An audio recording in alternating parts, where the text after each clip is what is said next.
আমরা আমার সোনার বাংলা জাতীয় সঙ্গীত, জয় বাংলা জাতীয় স্লোগান, মুক্তিযুদ্ধের চেতনা, মুক্তিযুদ্ধের ইতিহাস, মুক্তিযোদ্ধাদের আত্মত্যাগ, মুক্তিযুদ্ধের শহীদদের সংখ্যা নিয়ে যারা অবমাননামূলক কথা বলে, আমরা তাদের ছেড়ে দেব না। আমরা তাদের সঙ্গে আপোষ করব না। 24-এর বিপ্লবের নামে মুক্তিযুদ্ধকে অপমান, মুক্তিযোদ্ধাদের অপমান, জাতীয় সঙ্গীতকে অপমান, জাতীয় স্লোগানকে অপমান, জয় বাংলাকে অপমান, বাংলাদেশের সংবিধানকে অপমান আমরা সহ্য করব না। 2024-এর চেতনা 1971 সনের মুক্তিযুদ্ধের চেতনার সাথে সাংঘর্ষিক নয়। 1971 সনের মুক্তিযুদ্ধের স্বপ্ন ছিল সাম্য, সমতা, মানবিক মর্যাদার বাংলাদেশ। 2024-এর বিপ্লবের চেতনা সাম্য, সমতা, মানবিক মর্যাদার বাংলাদেশ।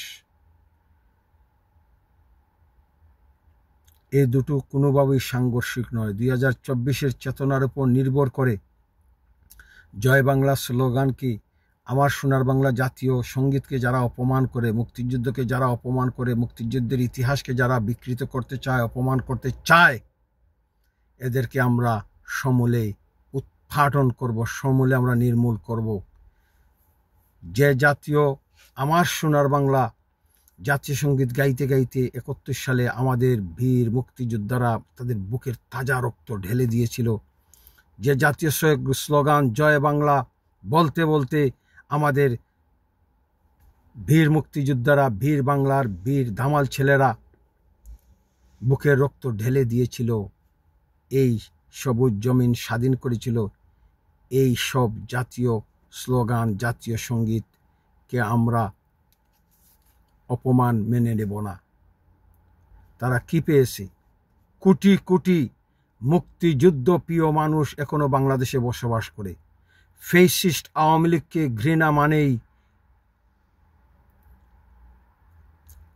বাংলাদেশের মুক্তিযুদ্ধকে ঘৃণা নয়। ফ্যাসিস্ট আওয়ামী লীগ মানে মুক্তিযুদ্ধ নয়, ফ্যাসিস্ট আওয়ামী লীগ মানে বঙ্গবন্ধু নয়। 1971 সালে লক্ষ লক্ষ মানুষ মুক্তিযুদ্ধে গিয়েছিল, বঙ্গবন্ধুর এক ডাকে তারা দেশ স্বাধীন করেছিল। যে বঙ্গবন্ধু আওয়ামী লীগকে নিষিদ্ধ করেছিলেন, 24-এর গভর্নমেন্ট আওয়ামী লীগকে নিষিদ্ধ করেছে, তারপরও বঙ্গবন্ধুকে এরা টার্গেট করে। বঙ্গবন্ধু আওয়ামী লীগকে ঘৃণা করতেন। তিনি বলেছিলেন এই ফ্যাসিস্ট আওয়ামী লীগ দিয়ে জাতির মুক্তি আসবে না। তাই তিনি আওয়ামী লীগকে নিষিদ্ধ করে জাতীয় সরকার গঠন করেছিলেন, জাতীয় দল গঠন করেছিলেন, সুশীতের গণতন্ত্র বাংলাদেশে চালু করেছিলেন, যে গণতন্ত্রে কোনো দুর্নীতির গন্ধ ছিল না। সাবধান হয়ে যান। জাতীয় সঙ্গীত গাইতে যারা বাধা দিয়েছে, তারা 71-কে এখনো মনে প্রাণে বিশ্বাস করে নাই। তাদের পূর্বপুরুষরা ভুল করেছিল, 71-এর মুক্তিযুদ্ধের সাথে বেইমানি করেছিল। নতুন প্রজন্মের এই নতুন রাজাকাররা ও তাদের পূর্বপুরুষদের পথ অনুসরণ করে 24-এর বিপ্লবের নামে তারা মুক্তিযুদ্ধকে মুক্তিযুদ্ধের চেতনাকে ধ্বংস করতে চাইতেছে, মুক্তিযুদ্ধকে বাংলাদেশ থেকে মুছে দিতে চাইছে। এটা কোনোদিনও সম্ভব হবে না। আমরা বলতেছি এখনো লক্ষ লক্ষ মুক্তিযুদ্ধ প্রিয়, এখনো লক্ষ লক্ষ মুক্তিযুদ্ধের চেতনা প্রিয় মানুষ বাংলাদেশে আছে।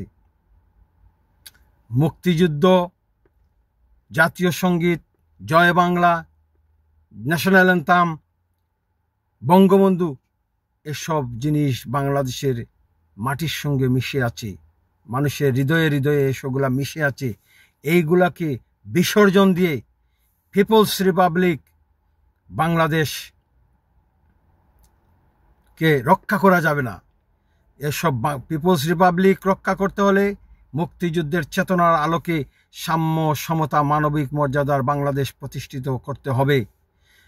তাদের দাঁত ভাঙ্গা জবাব দিতে হবে যারা জাতীয় সঙ্গীতকে প্রকাশ্যে গাইতে বাধা দেয়। 71-এর পরাজিত শক্তি কোনোদিনও স্বাধীন বাংলাদেশে বিশ্বাস করবে না। তারা সবসময় পাকিস্তানপন্থী থাকবে, তারা কোনোদিনও বাংলাদেশপন্থী হবে না। আমরা বাংলাদেশপন্থী, আমরা বাংলাদেশকে সাম্য, সমতার, মানবিক মর্যাদার বাংলাদেশ হিসেবে দেখতে চাই, অসাম্প্রদায়িক বাংলাদেশ দেখতে চাই। মুক্তিযুদ্ধের অন্যতম স্বপ্ন ছিল অসাম্প্রদায়িক বাংলাদেশ। এই অসাম্প্রদায়িক বাংলাদেশে যারা সাম্প্রদায়িকতা চালু করতে চায়, সম্প্রদায়ে ঘৃণার বিদ্বেষ সৃষ্টি করতে চায়, এদেরকে বাংলাদেশ থেকে উৎখাত করতে হবে। বাংলাদেশের সংবিধানকে যারা পদে পদে অপমান করে, এদেরকে সমূলে উৎখাত করতে হবে। বঙ্গবন্ধুর সোনার বাংলায় মুক্তিযুদ্ধের